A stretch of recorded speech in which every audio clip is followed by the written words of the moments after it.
Olá! O Câmara Notícias começa agora com o resumo dos principais acontecimentos dos últimos dias em Bagé.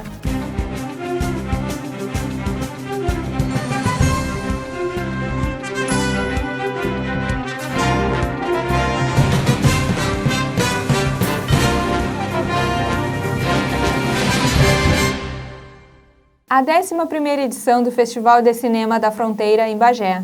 Bagé, Santana do Livramento e Rivera, no Uruguai, vivenciaram a 7ª arte durante o 11º Festival Internacional de Cinema da Fronteira. Com o objetivo de oferecer sessões de cinema gratuitas, o evento começou no dia 23 de abril, na Fronteira da Paz, e prosseguiu de 25 a 27 em Bagé. Com o tema O Renascer do Patrimônio, foi somado ao festival a intenção de chamar a população para que se envolva na segunda fase do projeto da restauração da Vila de Santa Teresa. Esse festival, ele chega da sua 11ª edição, com um financiamento do Governo do Estado do Rio Grande do Sul, um momento em que a gente se volta mais para um olhar local, para um olhar para dentro.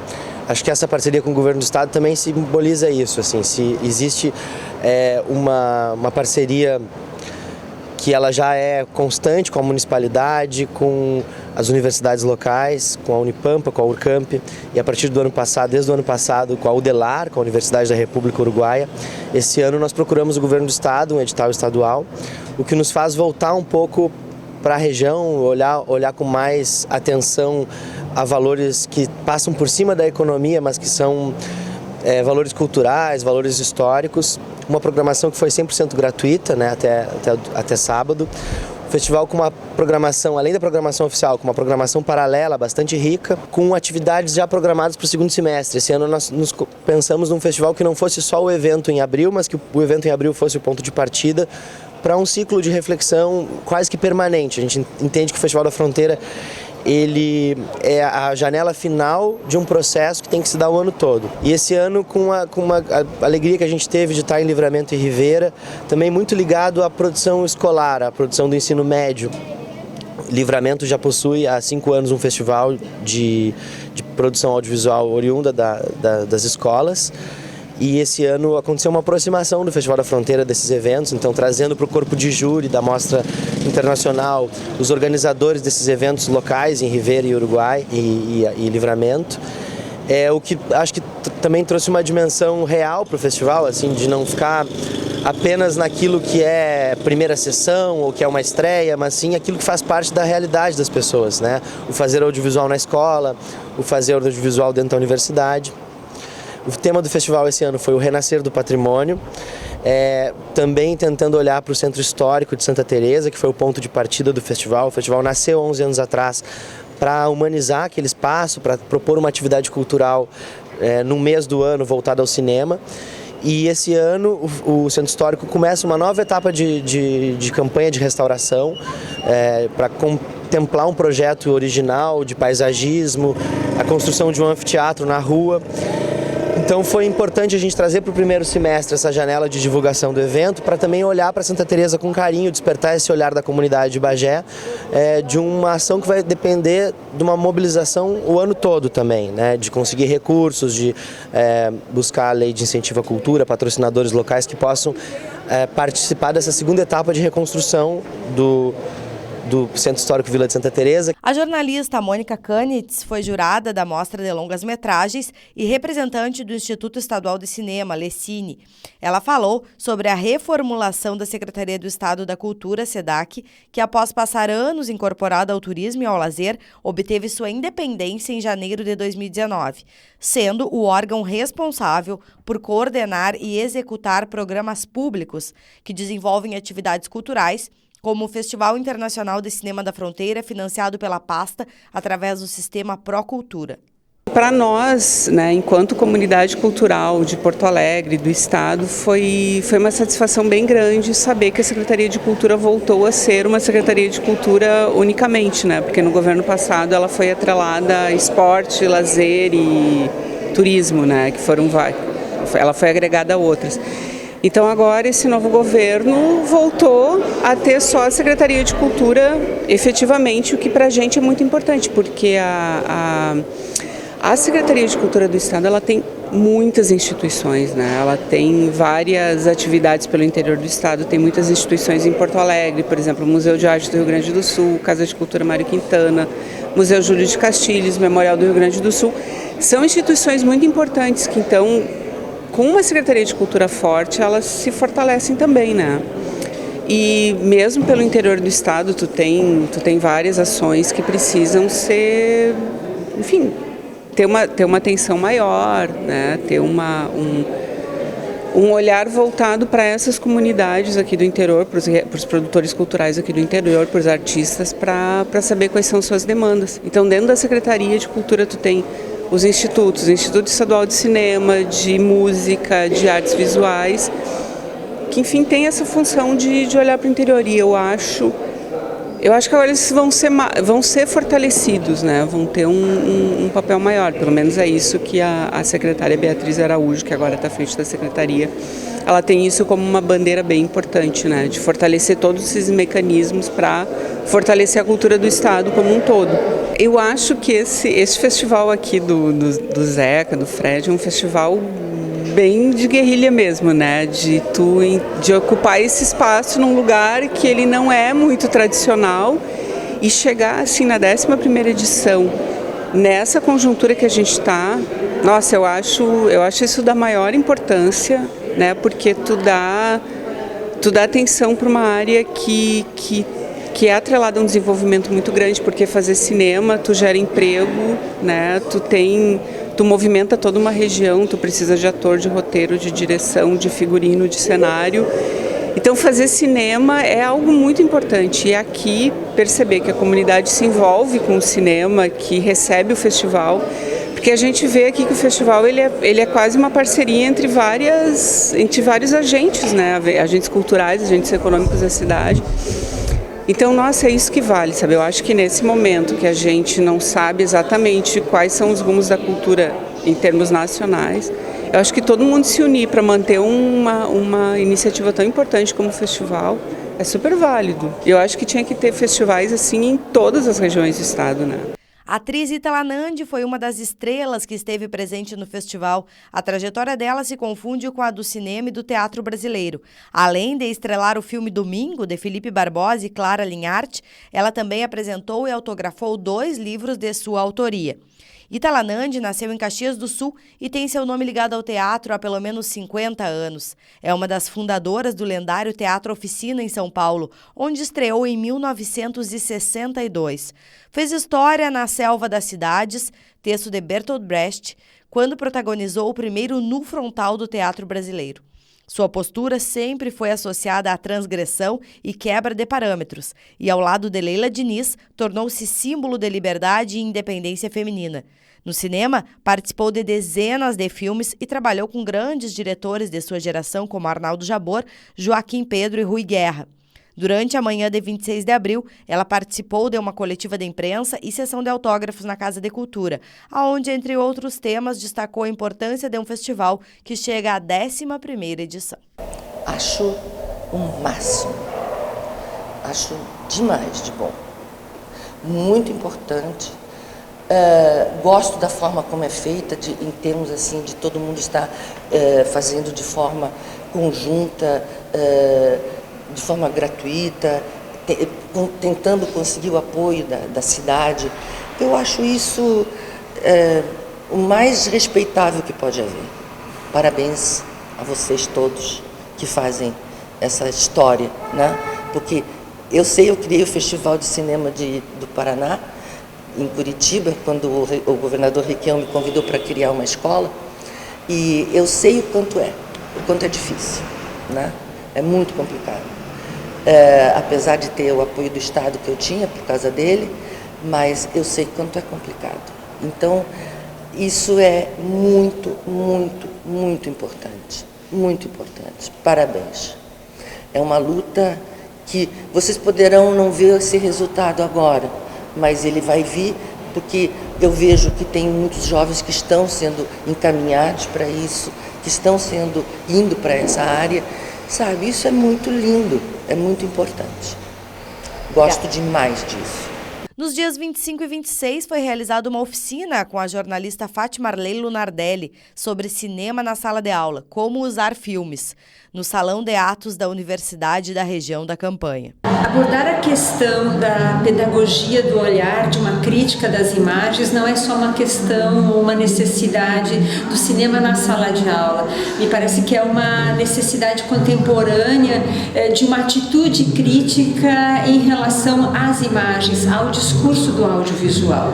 No caso da educação, ele é mais urgente porque hoje é o meio de comunicação predominante, Então, se nós pensamos que a escrita, ela exige uma competência, exige uma capacitação para a gente ler, a gente precisa aprender a ler, a gente precisa se alfabetizar para ler e escrever, assim também como as imagens audiovisuais, Nós precisamos também de uma alfabetização do olhar, nós também precisamos enfrentar o fato de que os significados e os sentidos das imagens não são simplesmente dados, é preciso a gente ter uma atitude crítica de buscar o significado que está além daquilo que é o evidente e compreensível. Na tarde de 26 de abril, o jornalista cultural Roger Lerina participou do projeto Falando em Arte, na Casa de Cultura Pedro Vaine.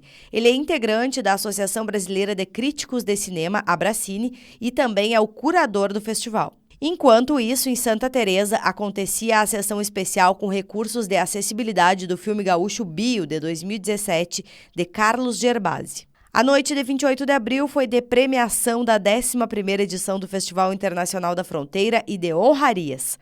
Além da homenageada oficial desta edição, a atriz gaúcha Araci Esteves, 2 beneméritos da cultura local também tiveram seus nomes lembrados: Aristides Cúcera e Zuleika Torrealba, ambos falecidos neste ano. Na ocasião, teve a apresentação musical de Jasmina e Fidelis, que vieram do Rio de Janeiro, acompanhados do produtor Rodrigo Garcia. Os premiados na Mostra Internacional de Longas Metragens, menção honrosa para Las Rutas en Febrero, de Katerine Djerkovic. Melhor atuação, Ítala Nandi, no filme Domingo. Prêmio do Júri Popular para Domingo, de Clara Linharte e Felipe Barbosa. Melhor direção, Sérgio Brenner, Ocho de Cada Diez. Melhor filme com Our Madness, de João Viana. Na Mostra Competitiva Internacional de Curtas-Metragens, menção honrosa para Cronos, um filme da Turquia. Melhor curta internacional O Malabarista, de Yuri Moreno. Mostra Competitiva Regional, menção honrosa para A Última Rua do Bairro, de Carmen Lúcia Moreira Silva. Melhor curta regional, Quando a Cultura Matou Pedro Vaine, de Gladimir Aguzzi. Militares fazem treinamento especial. As organizações militares diretamente subordinadas da 3ª Brigada de Cavalaria Mecanizada, sediadas em Bagé, receberam na última quarta-feira a visita de órgãos da imprensa local durante o acampamento do período da Instrução Individual Básica. Profissionais do jornal Folha do Sul e da TV Câmara puderam acompanhar o recrutamento de 598 novos soldados na área de acampamento das oficinas e pistas do campo de instrução de Santa Tecla. Os jornalistas foram até o local em viatura do próprio Exército. O general Carlos Augusto Ramires Teixeira, comandante da 3ª Brigada de Cavalaria Mecanizada, explanou sobre a importância da ação, bem como ela em si. É uma satisfação receber vocês aqui, Eu acho que é muito importante que a gente interaja aí com a sociedade, e saber o que está acontecendo com seus filhos nesse momento, Entraram há pouco tempo aí, dia 1º de março, incorporando ao Exército Brasileiro, uma série de expectativas, E nesse momento nós estamos com 7 semanas de instrução, quase 2 meses já, e fazemos agora o campo do básico, a gente chama, É a consolidação de todos os ensinamentos até agora na prática. Então a gente vê muita teoria no quartel, alguma coisa que os nossos campos permitem fazer dentro do quartel, na prática a gente faz, mas agora efetivamente a gente traz todo mundo para o campo para fazer uma homogeneização de conhecimentos e aproveitando o que o terreno nos permite, E nessa hora aqui a gente simula algumas situações de combate. Então eles têm algumas privações, passam por testes físicos, uma pressão psicológica um pouquinho maior para ver a reação, Há naturalmente um estresse maior, Já é natural, obviamente, ele chega aqui um pouquinho ansioso, nervoso, né? Porque é uma novidade, o que vamos fazer agora? Então, aqui nós temos uma série de oficinas simples, algumas bastante simples, outras mais complexas. Orientação diurna, orientação noturna, pistas de progressão, eles aprendem a utilizar o terreno, né, para se deslocar em combate. Pista de cordas, né, exige um pouquinho mais da parte física, exige um controle emocional. O que mais que nós temos aí, guris? Vocês podem lembrar? Higiene e primeiros socorros em campanha, né? Como transportar um ferido, como tratar um ferido, como transportar um ferido em combate. Camuflagem, né? E lutas, exatamente. Basicamente são essas as atividades. Então nós começamos aqui na segunda-feira e vamos até amanhã de manhã, quando concluímos a fase do período básico. Cada unidade, obviamente, tem o seu acampamento, né? E tenho passado em todas as guarnições para verificar a homogeneidade das instruções, as particularidades dos campos de instrução, né? Como é que está o rendimento físico, psicológico de cada guarnição. É uma exigência física razoável, né, para a idade deles, e pelo tempo que estão no quartel, ainda tem uma adaptação física, né? Com 1 mês e meio você não consegue ainda dar ao jovem a rigidez que a gente tem que ter, né? O general foi recepcionado pela tropa. Boa tarde, senhor comandante! Bora preta, Brasil!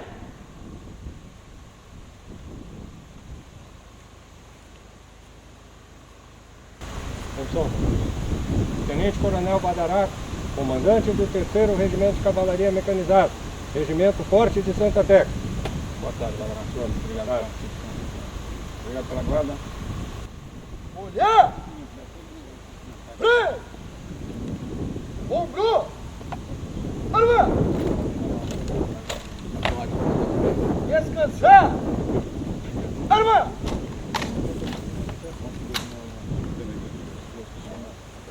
Comandantes das organizações militares diretamente subordinadas, que ficam presentes durante as atividades de instrução, conduziram os jornalistas por uma visita à estrutura. O tenente-coronel Badaraco, comandante do 3º Regimento de Cavalaria Mecanizada do Forte de Santa Tecla, mostrou a área das atividades logísticas que visam manter a operacionalidade da tropa. Então essa área é a área que eles recebem a refeição. Um pouquinho mais à direita já começam as áreas de barracas, ainda na área logística. Então nós temos aqui a primeira barraca, o Cassino dos Oficiais e Sargentos, que são a equipe que coordena e leva a instrução do recruta, o aprendizado deles. E depois as outras 4 são todas elas de suprimentos e materiais de cozinha, de manutenção de armamento, de manutenção de viaturas. Então, todas essas aqui são áreas que fazem funcionar, a área administrativa, né? Aí a gente seguindo um pouquinho mais para lá, para a nossa esquerda agora, nós temos toda essa linha que vai do início até o fim dessa lateral, são as barracas dos recrutas. Então aqui os soldados chegam das atividades diurnas, têm as suas refeições e lá dentro da barraca eles pernoitam, eles dormem ali com todo o material de pernoite e executam todas as medidas para se preparar para outro dia, né? Então troca de fardamento, aquelas coisas mais usuais, né? Ali, se nós pudermos ver aquela área de 2 lâmpadas, a gente chama a área de higiene. Então essa área de higiene, até a 3ª Brigada SEMEC, através do 3º SEMEC, tem um projeto que é inovador, né? Então a área que o soldado faz a sua higiene individual, barba, etc., também já de acordo com a quantidade que nós temos de soldados, para não demorar muito, né? Seguindo um pouquinho mais para cá, nós temos a área da saúde ali. Então, os primeiros socorros de todos os militares que sofrerem algum tipo de ferimento, passar mal, eles são atendidos naquelas 2 barracas. E as outras barracas são em relação à operacionalidade. Então, ali são guardados materiais de instrução, de aprendizado, de socorro e derivados disso aí. Chegando na barraca final com as 2 lanças, com 2 galhardetes vermelho e branco, é para lá onde nós vamos, que é a nossa barraca operacional. Essa barraca é onde a gente situa a questão do exercício, faz os relatórios, trabalha com toda a documentação relacionada ao registro da instrução e faz todos os planejamentos. Em linhas gerais, essa é a área de barracas. Se vocês puderem olhar mais também ao fundo, tem a área de estacionamento de viaturas, que nós chamamos, né, que são os nossos meios de transporte, sempre separado para não haver nenhum acidente e nenhum incidente. Então, a nossa área de campo, ela termina com esse pátio de formatura onde nós estamos situados. Aqui é feito todo o cerimonial, né? Desde da formatura de bom dia e a formatura do boa noite, que a gente chama, né? Que é o início da instrução e o término da instrução. O Major Leandro Melo apresentou o Sistema de Instrução Militar do Exército, as diretrizes da 3ª Brigada, o plano e a ordem da instrução militar, que é toda a documentação que regula o exercício dos soldados recrutas. Badaraco comentou. O evento militar do Exército Brasileiro, ele é tudo regulado, então nunca vai sair da cabeça do comandante do regimento o exercício que eles vão fazer. Então tudo no Exército ele está escrito. Então não existe aquela história, às vezes, da gente fazer um determinado exercício porque deu, entre aspas, assim, o pessoal gosta muito de falar, né? Deu a ideia de fazer isso aí, não. Então a gente obedece os trâmites regulamentares. Quando alguém tem algum problema no campo, seja ele de saúde ou alguma coisa, ele é bem especificado. O coronel ainda explicou através de um mapa o terreno do campo de instrução. Então ele segue através de uma estrada que corta todo o campo de instrução com poucas vicinais e começa pista de corda para onde nós vamos. Seguindo, nós temos uma instrução de observação em camuflagem, que é aquilo que o Major Leandro Melo já falou, que é observar o terreno e ao mesmo tempo não deixar o inimigo nos observar. A progressão diurna é como se comportar no terreno, ou seja, como é que eu vou andar até o inimigo. Eu vou me rastejando, eu vou em pé, né, e assim por diante. Passando ainda mais adiante, nós teremos as comunicações e HPS, que é aquela que nós já falamos em relação ao procedimento com feridos, a orientação com bússola, que fica aqui a retaguarda, aquela acuidade que já foi falado, e nós nos encontramos nessa região aqui, ó. Então aqui é a área de acampamento do 3º RCMEC, o nosso bosque, aonde fica o comando da operação. Descendo um pouquinho, nós temos uma operação de bivac, que é, camarada transforma um poncho numa barraca. Então eles aprendem isso, com meios expeditos, né, meios do terreno, ele pega o poncho dele, com madeira e tudo, e consegue fazer um pequeno abrigo para passar a noite. E fechando, nós temos a questão das lutas aqui em cima. Então, o que é lutas? É como lutar homem a homem, armado ou desarmado. Então, é o básico de lutas. Logo após, foi a vez de ir a campo e presenciar as atividades de instrução nos exercícios de guerra. De ver o intenso treinamento físico e psicológico pelo qual os recrutas passam, como, por exemplo, rastejar na lama, cruzar por cima de toco com seus fuzis em punho, atravessar pântanos pendurados em cordas, calma, puxa no braço e empurra com a perna, ajuda, treinar saltos, equilíbrio e resistência.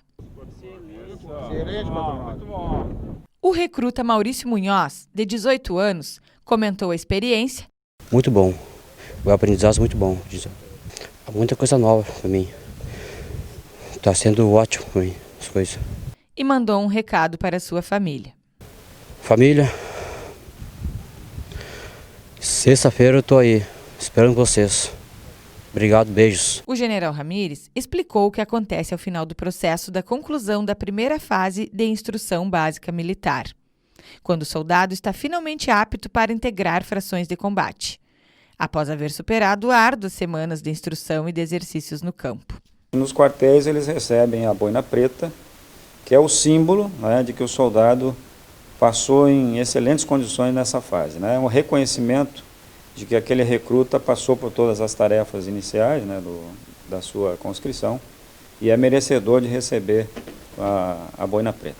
A ideia de levar os profissionais da comunicação para conhecer o trabalho realizado com os recém-chegados soldados foi do assessor de comunicação social da 3ª Brigada de Cavalaria Mecanizada, Coronel Fidelis. Não, a nossa ideia de aproximação com a imprensa aqui, nós temos que manter essa parceria muito forte, né? Foi convidar vocês para verem realmente o que acontece dentro do acampamento do período básico dos soldados, como vocês puderam presenciar. É desmistificar, porque tem muita coisa que a população vai ouvir falar e vocês puderam presenciar em loco realmente o que acontece lá. A organização, a passagem pelas oficinas, né, pelos obstáculos que os soldados estão passando durante essa semana, a vivência, o aprendizado e todo o preparo e todo o cuidado que é tido com esses jovens durante esse período que estão no acampamento. Fidelis ainda confirmou que essa foi uma ação inédita. Nos últimos 10 anos que eu tenho conhecimento aqui, que eu trabalhei aqui dentro da Terceira Brigada de Cavalaria, eu não tenho notícia de que a imprensa tenha acompanhado um exercício desse de acampamento do recruta como foi hoje. Então, deixa também os pais e as mães, irmãos, namoradas mais tranquilos do que está acontecendo. Os seus filhos estão sendo muito bem tratados, preparados como soldados, enfrentando, obviamente, adversidades, enfrentando, obviamente, algumas privações, mas que estão sendo muito bem cuidados.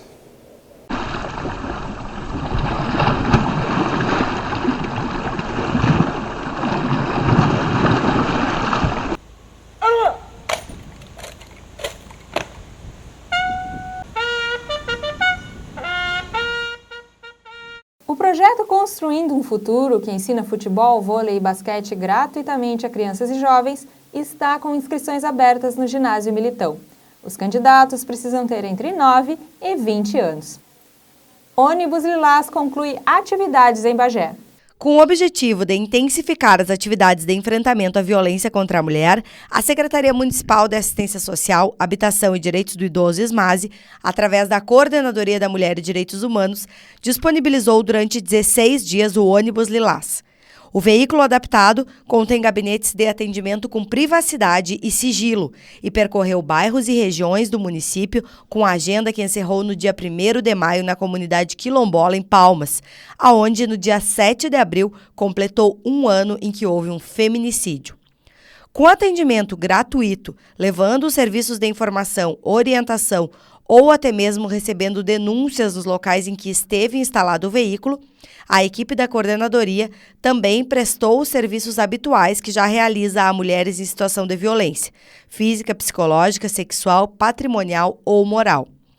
A coordenadora da mulher recebeu a equipe da TV Câmara na manhã de 2 de maio para fazer a prestação de contas, passando dados dos atendimentos do ônibus Lilás em Bagé. O ônibus Lilás chegou dia 15 de abril. Nós começamos as atividades imediatamente, porque nós estávamos muito ansiosos. As comunidades, elas ficaram sabendo e já começávamos a ligar e dizer quando é que vem aqui. Bom, aí nós ficamos andando com este ônibus por dentro de Bagé, visitando os bairros, durante 16 dias. Tivemos 4 localidades rurais e 12 dentro da cidade, sendo que essas 12 dentro da cidade, a gente, na verdade, acabou subdividindo, porque nós íamos no bairro ao lado, porque alguém procurava e dizia, vocês não vão. Quando alguém diz assim pra gente, quando chega no ônibus, diz assim, vocês não vão em tal lugar, é porque tem alguém ali que está precisando que a gente vá. E esse é o ponto mais significativo do ônibus, de um ônibus, porque é Lilás andar pela cidade. É que as pessoas conseguiram entender, a visibilidade que se deu, ela foi suficiente para chamar a atenção de quem precisava, realmente. Então, situações assim como pegar um táxi e sair atrás de nós, pedir para uma criança ir lá se informar se ali tinha uma advogada para falar sobre pensão dos filhos, usar outros artifícios para dizer que precisava falar sobre violência doméstica.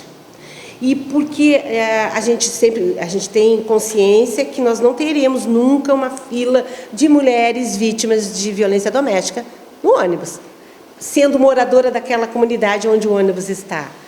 Porque é óbvio que ela não vai se expor, é óbvio que ela vai ter medo, que ela vai se sentir envergonhada, porque ainda acompanha esse processo da violência doméstica, ele, embora tenha tido uma visibilidade maior, ele ainda tem essa marca por parte da mulher da vergonha e da culpa.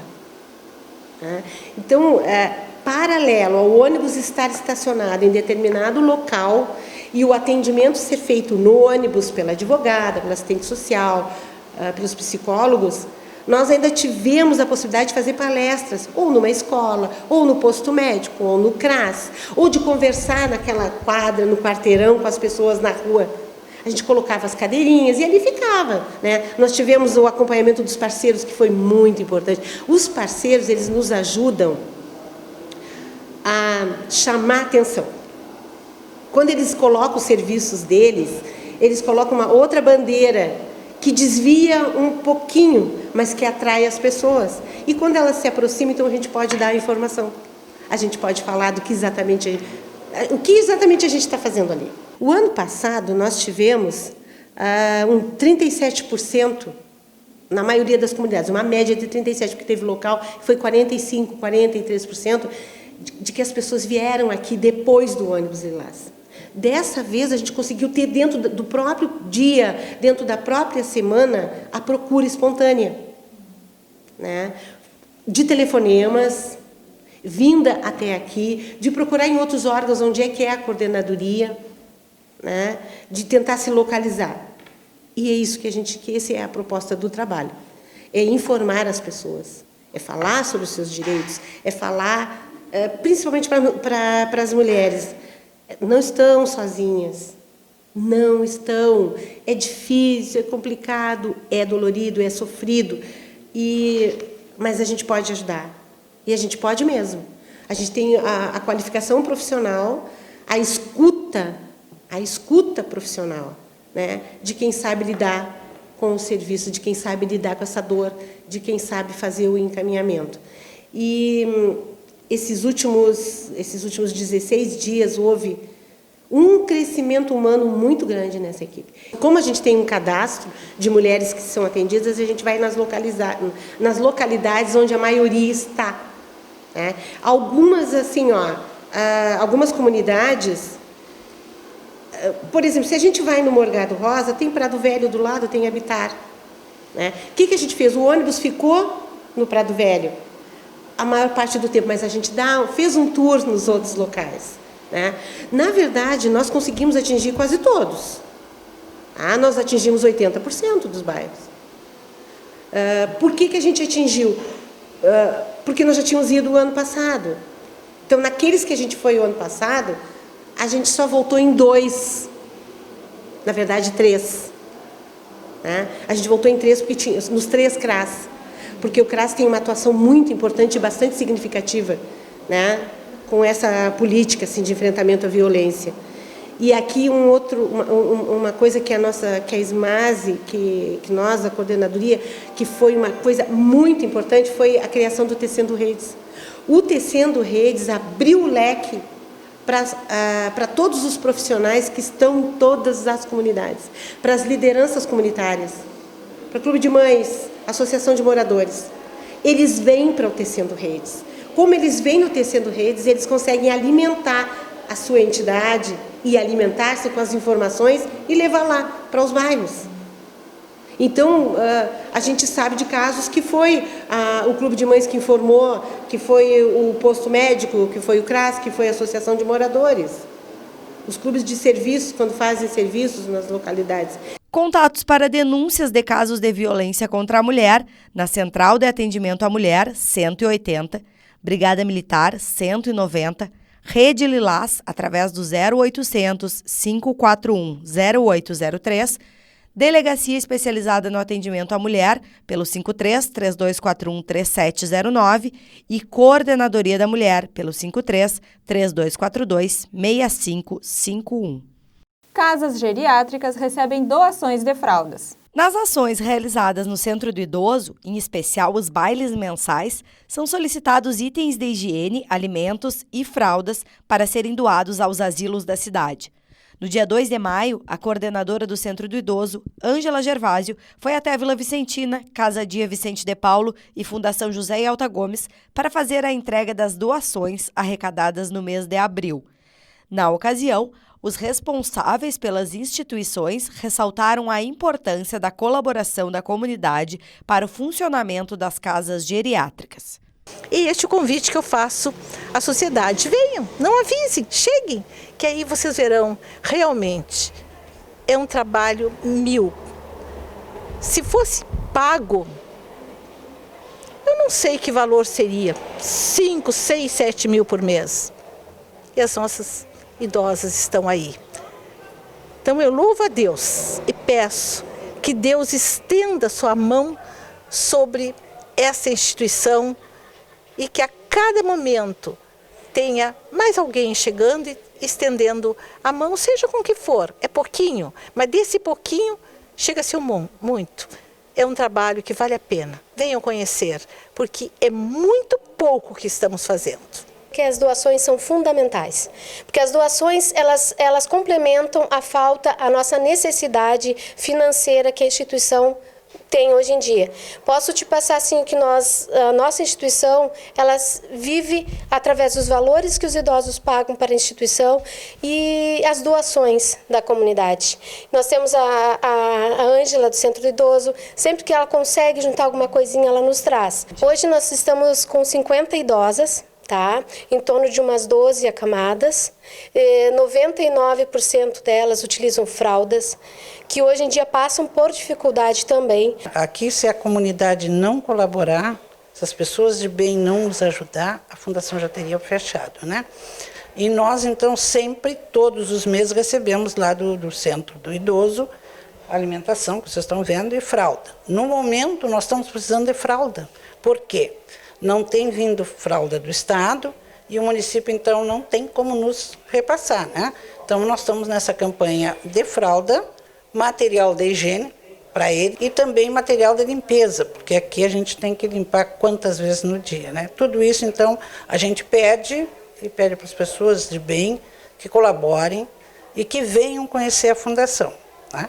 Porque tem muitos aqui em Bagé, a comunidade, que não conhece o trabalho da fundação. Não só para trazer alguma coisa, mas vem conhecer, vem conversar com os idosos, né, que eles gostam muito. Eles precisam que façam um carinho neles, né? Eles ficam muito contentes. Então a gente agradece, né, desejar às pessoas que queiram colaborar, e estamos aqui recebendo essas doações. O Câmara Notícias encerra aqui. Voltamos na próxima terça-feira, a partir das 7 horas da noite. Acompanhe na sequência o Informe Legislativo.